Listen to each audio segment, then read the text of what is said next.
حضرت عبداللہ ابن عمر رضی اللہ تعالیٰ عنہ حضرت عبداللہ ابن عمر رضی اللہ تعالیٰ عنہ رسول اللہ صلی اللہ علیہ وسلم کے جلیل القدر صحابی اور حضرت عمر فاروق رضی اللہ تعالیٰ عنہ کے سب سے زیادہ باکمال صاحبزادے ہیں۔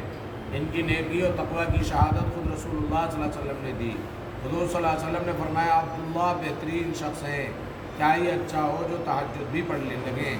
اس فرمان کو سننے کے بعد عبداللہ رضی اللہ تعالیٰ عنہ رات کو برائے نام سوتے تھے، ساری رات نماز میں مشغول رہتے، اور جب صبح صادق کا وقت قریب آ جاتا تو استغفار شروع کر دیتے۔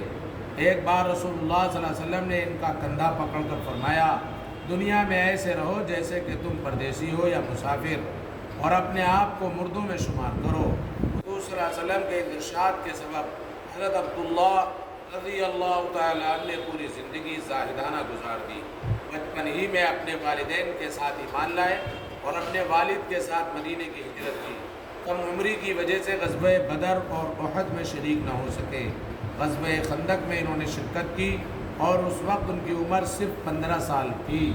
84 سال کی عمر میں ذی الحجہ 73 ہجری کو مکہ مکرمہ میں وفات پائی اور وہیں مدفون ہوئے۔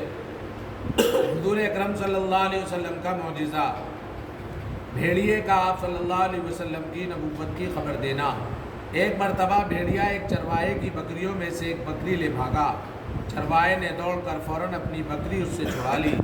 بھیڑیے کو اللہ تعالیٰ نے بات کرنے کی طاقت دی۔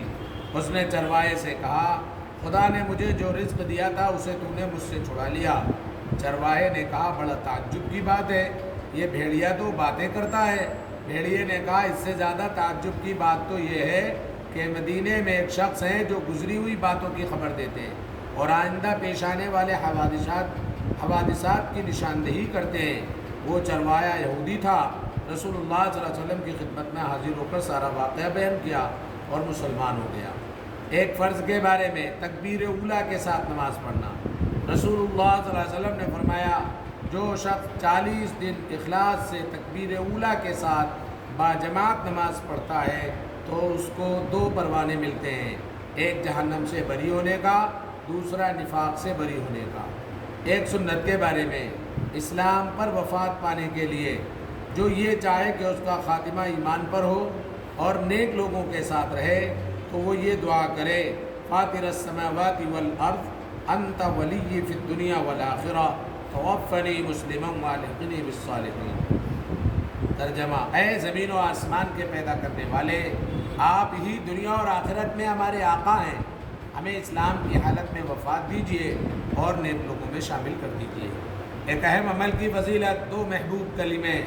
رسول اللہ صلی اللہ علیہ وسلم نے فرمایا 2 کلمے ایسے ہیں جو زبان پر بہت ہی ہلکے ہیں اور ترازو میں بہت ہی بھاری ہیں اور رحمان کو بہت محبوب ہیں، سبحان اللہ و بحمدہ سبحان اللہ العظیم۔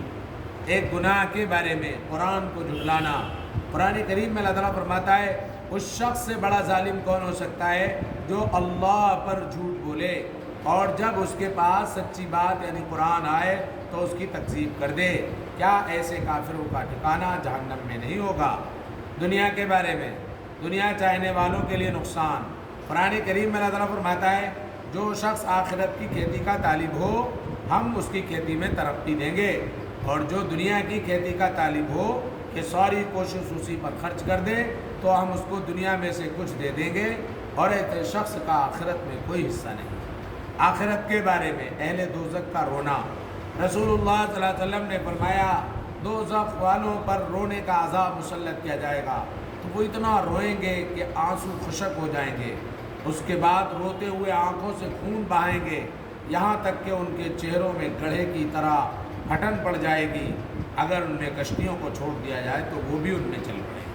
طب نبوی سے علاج، لہسن کے فوائد۔ رسول اللہ صلی اللہ علیہ وسلم نے فرمایا اگر میرے پاس فرشتے نہ آیا کرتے تو میں لہسن ضرور کھاتا۔ فائدہ، آپ علیہ السلام کے فرمان سے صاف ظاہر ہے کہ لہسن اپنے اندر بہت سے فوائد رکھتا ہے۔ چنانچہ اطباء کہتے ہیں کہ اس کے کھانے سے سینے کا درد جاتا رہتا ہے، یہ کھانا ہضم کرتا ہے اور پیاس کو کم کرتا ہے۔ نبی کریم صلی اللہ علیہ وسلم کی نصیحت۔ رسول اللہ صلی اللہ علیہ وسلم نے فرمایا رمضان کی وجہ سے شعبان کے چاند کو اچھی طرح شمار کرو، یعنی شعبان کے چاند کو اچھی طرح دیکھ کر اس کی تاریخ کو شمار کرتے رہو تاکہ رمضان کے روزے رکھنے میں پریشانی نہ ہو۔ سبحان اللہ۔